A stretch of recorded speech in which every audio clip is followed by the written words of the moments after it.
নমস্কাৰ সকলোকে মোৰ চেনেললৈ স্বাগতম জনাইছোঁ। শিক্ষা সেতু পৰ্টেলত এতিয়া যিটো ইলেকশ্যন ডিউটি পৰিছে তাৰ ছুটি কেনেদৰে ল'ব মই এইটো ভিডিঅ'ত জনাম। তাৰ আগতে চেনেলটো যদি আপোনালোকে নতুনকৈ আহিছে অনুগ্ৰহ কৰি চেনেলটো ছাবস্ক্ৰাইব কৰি দিব আৰু ভিডিঅ'বোৰ শ্বেয়াৰ কৰি দিব।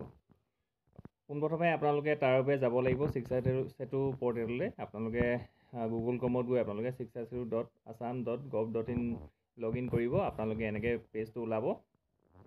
ইয়াত গৈ আপোনালোকে ইয়াত লগ ইন ID আপোনালোকৰ যিটো স্কুলৰ ডাইচ কোড সেইটো দিব লাগিব, পাছৱৰ্ড আৰু ডিষ্ট্ৰিক্ট আৰু কেপচাৰ কোডটো দি লগ ইন কৰিব লাগিব।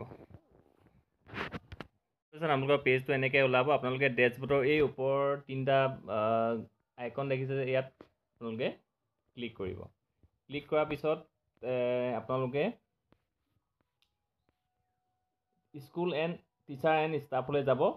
তাত গৈ আপোনালোকে ষ্টাফ এবচেণ্ট ৰিজন আপডেশ্যন তাত আপোনালোকে ক্লিক কৰিব। তাত ক্লিক কৰাৰ পাছত আপোনালোকে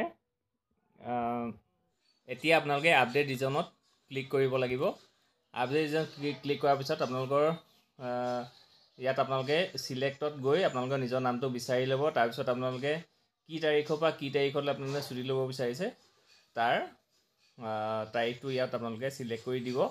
তাৰপিছত এবচেণ্ট ৰিজনত আপোনালোকে ইয়াত ক্লিক কৰিব। ইলেকশ্যন ডিউটি যদি হয় ইলেকশ্যন ডিউটি, যিহেতু এটা ইলেকশ্যন ডিউটি ছুটি লৈছে গতিকে ইলেকশ্যন ডিউটি টিপিব। তাৰপিছত ডকুমেণ্ট যিটো আপোনালোকে আগতে ফটো মাৰি থ'ব। আমাৰ যিখন এপইণ্টমেণ্ট লেটাৰ আহিছে যে ইলেকশ্যনৰ কাৰণে যিখন লেটাৰ আহিছে আপোনালোকে তাৰ কপি এটা ফটো মাৰি আপোনালোকে ইয়াত আপলোড কৰিব লাগিব।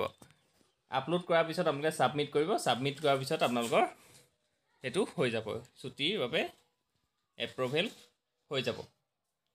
এনেকৈ লিখা থাকিব, এনেকৈ এপ্ৰুভ ষ্টেটাছ এপ্ৰুভ দেখিছে ন, এনেকৈ এপ্ৰুভ থাকিব। এইটো ভিডিঅ'ত মই ইয়াকে জনালোঁ। যদি আপোনালোকে কিবা কনফিউজন আছে আপোনালোকে তলত কমেণ্ট কৰিব। ধন্যবাদ।